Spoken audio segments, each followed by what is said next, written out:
Teatro Piccini di Bari, siamo qui con il gruppo Abeliano che questa volta fa un omaggio a Vito Mauro Giovanni. Siamo qui con Vito Signorile, il regista di questo caffè antico. Allora, che cosa accade? E presentaci poi i protagonisti.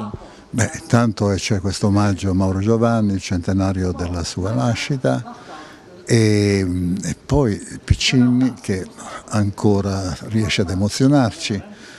E poi per fortuna non capita sempre di fare un allestimento importante con grandi scenografie, con musiche firmate e poi con due protagonisti straordinari come la signora Lucia Zotti e il signor Totò Onnis. E parliamo allora di questa piazza, di questo caffè che è una società e racconta un pezzo di storia. Descrivetevi un po' i vostri personaggi. Rosina è una donna forte, molto amorevole e come tante donne esprime tutto il suo amore appunto verso il genero, che non è neanche un figlio suo, però è diventato un figlio per lei dopo la morte della moglie, cioè figlia di Rosina, e quindi si sente proprio questa voglia di aiutare, di sostenere la famiglia, il nipote,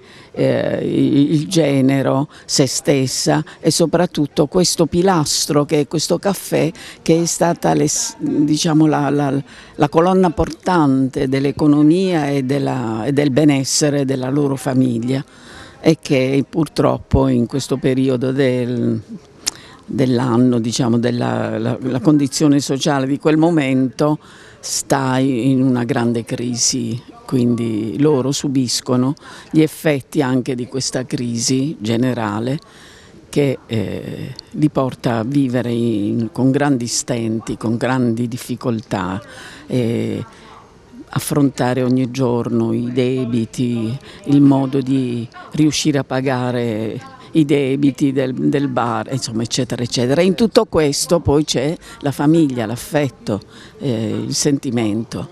E poi ci sono tutte le gag, perché ovviamente è un ambiente in cui poi ci si scontra anche, non soltanto ci si incontra, e quindi c'è sempre questo passaggio fra il serio e il faceto, che è il sale del teatro. E adesso chiediamo invece al protagonista maschile, allora innanzitutto com'è il tuo personaggio, però perché vedere oggi questo spettacolo, che cosa lascia? Sicuramente parla di un mondo che non c'è più e che quindi ha un valore di memoria, di mantenimento della memoria, anche se però è curioso pensare, almeno il mio pensiero costante, questo del continuo svuotamento delle intelligenze che avviene nel sud, no? Qua si parla di un figlio lontano che è stato mandato a studiare e sul quale sono riposte tutte le speranze di questo nucleo familiare, no? Dove c'è quindi un grande investimento su questo ragazzo che sta in una zona non meglio identificata, forse all'estero, forse in una città del nord, e tutto fa capo a lui, cioè tutte le speranze che sono di questa famiglia lo sono anche quasi del quartiere, degli amici di questa famiglia allargata, che di questo bar o di questo caffè, se vogliamo chiamarlo come nel testo, no?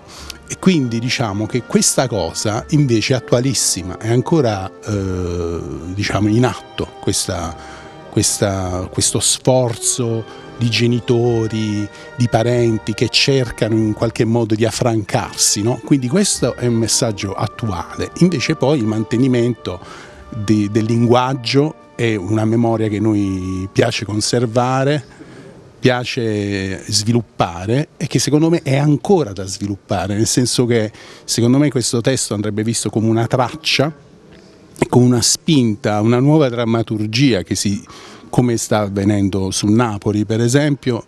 Anche noi dovremmo sviluppare in questa direzione, utilizzare il dialetto non in maniera conservativa ma moderna, e non soltanto per la commedia vernacolare sboccata, ma per sviluppare veri sentimenti, vere emozioni. Insomma, c'è tanto lavoro che che può nascere da questo seme qua. E qui siamo proprio sulla scena, raccontateci un po' che cosa rappresenta questa scenografia che vediamo alle spalle e soprattutto qual è la scena più emotiva e dove avviene sul palcoscenico. Vabbè, la scena più drammatica, qui c'è un problema che è la cosa più atroce che possa accadere, che viene annunciata la morte di un figlio, questo figlio sul quale sono state riposte tutte le speranze. Noi veniamo a sapere attraverso un telegramma, quindi senza filtro umano, cioè viene un messaggio dall'esterno e viene annunciata la morte del proprio figlio, ed è la cosa più terribile che possa accadere a un genitore. È innaturale che un genitore perda un figlio, non c'è, diciamo, la letteratura esplora questo dramma che è un topos, potremmo dire, cioè un assoluto, no? Perché è una cosa innaturale. Non esiste infatti una parola che descrive la morte del figlio. Cioè non c'è, come possiamo dire, uno è vedovo se ha perso la moglie, non c'è una parola che dice, che identifica un genitore che ha perso il figlio, quindi è il massimo del dramma che possa capitare a una persona, e che qua avviene, diciamo, quindi nel mio caso, nel mio personaggio, questo è, diciamo, l'apice drammatico, che è l'apice drammatico poi del testo, e che poi c'è tutto lo sviluppo che vuole nascondere questo lutto, per cui si vive in una bugia che serve a proteggere questo mondo, questo bar, a proteggere la suocera, a proteggere gli amici. Si va avanti negando questa cosa che a un certo punto ineluttabilmente verrà fuori. Però questo spettacolo ha anche dei momenti brillanti. Come si fa, e lo chiediamo al regista, come si fa a coniugare queste due situazioni nello stesso spettacolo, emozionando il pubblico, però creando una veridicità scenica? È uno dei misteri, meno misteri del teatro. Funziona così, è bello perché è così. Questo dramma, questa notizia arriva nel momento in cui ci sono i misteri, c'è la settimana santa, quindi coincide anche una serie di cose che ti coinvolge in modo molto molto forte. Però poi viene, tra l'altro è scritto bene il testo, no? Perché ci sono poi queste alternanze, per cui all'interno di una scena drammatica, quando gli dai una battuta che è proprio del sentimento popolare, che ti fa sorridere, no? Blocca immediatamente, ti fa fare questo salto. Insomma, lo spettacolo, tra l'altro, essendo, per quel che mi riguarda, ne ho fatto già altre edizioni, poi con Mauro Giovanni ci ho lavorato spesso, lui ha questo segreto nei testi, per cui noi li utilizziamo bene. Quindi il segreto è anche un ottimo testo che fa poi lavorare gli attori sulla scena. Adesso parliamo della regia.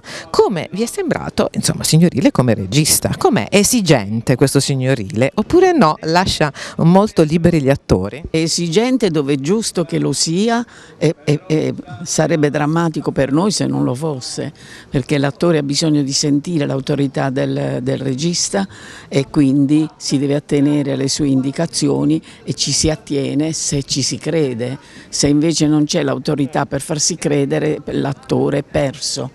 Quindi va benissimo questo aspetto della determinazione del regista in quello che ti dice, in quello che ti consiglia, però dall'altro lato lui è molto disponibile ad ascoltare anche la tua regia interna, perché ogni attore poi un po' di regia la fa, che se funziona il regista poi che sta fuori ti dice fai così, se secondo lui non funziona dici no, questo è un altro spettacolo, lo faremo dopo.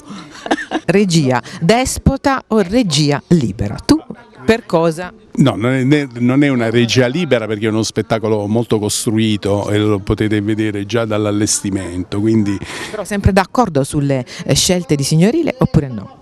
Devo dire sì, sono stato sempre d'accordo soprattutto sulle scelte imposte agli altri, non sulle mie, perché io ho un caratteraccio e quindi tendo a imporre le mie idee, no, non è vero, cioè, io mi sono trovato benissimo, poi lui anche insomma sa mantenere bene gli equilibri, mi è piaciuto molto lavorare con lui, ora non perché è presente, mi fa i versi, però è così.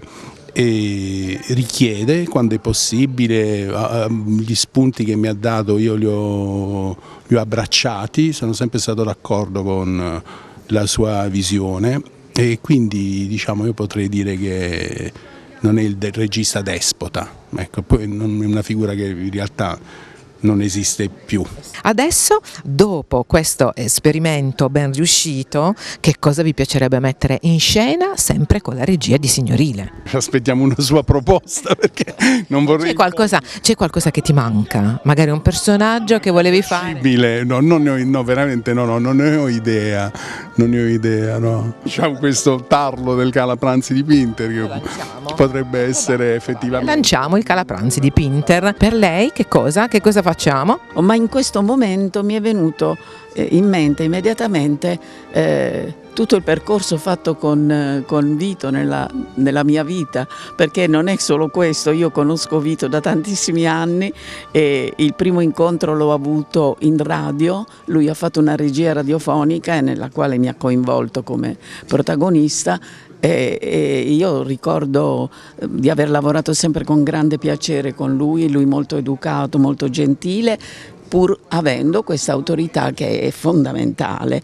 E poi nel percorso della vita è capitato altre volte che abbiamo fatto delle cose insieme, quindi adesso è stato un ritornare insieme dopo un po' di tempo, che è stato molto bello, molto importante, perché lui diciamo, ha camminato, ha progredito nelle sue visioni sul teatro e infatti ci ha messo al centro di una scenografia che è qualcosa di pazzesco, che bisognerebbe proprio che tutti venissero a vedere, perché persino noi che siamo dentro la scena sentiamo il brivido e l'emozione che tutto questo marchingegno conduce al pubblico e quindi a noi che siamo dentro questa scia meravigliosa, ed è una sensazione bellissima perché l'attore è molto aiutato in questo caso e quindi non c'è solo lo sforzo di portare la tua capacità attorale per far funzionare tutto, ma ti senti protetto e sostenuto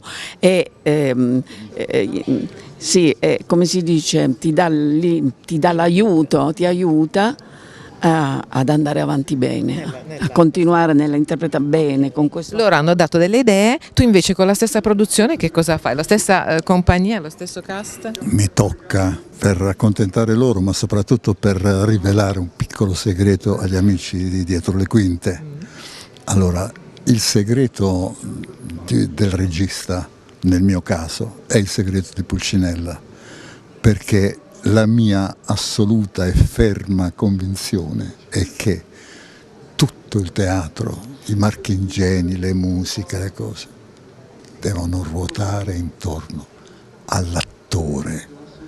Anche il regista deve essere attore, il tecnico deve essere attore. Questa è la sensibilità che serve per fare un buono spettacolo. Grazie mille di essere stati con noi, adesso un saluto al pubblico di Dietro le Quinte. Ciao, venite a teatro quando sapete che ci siamo noi, ma anche per gli altri. Il teatro deve vivere, deve vivere. Venite a teatro, quando vedete un bello spettacolo mandateci i vostri amici, quando vedete un brutto spettacolo mandateci i vostri nemici. Oggi mi tocca svelare venite a teatro, amici di Dietro le Quinte, perché fa bene alla salute.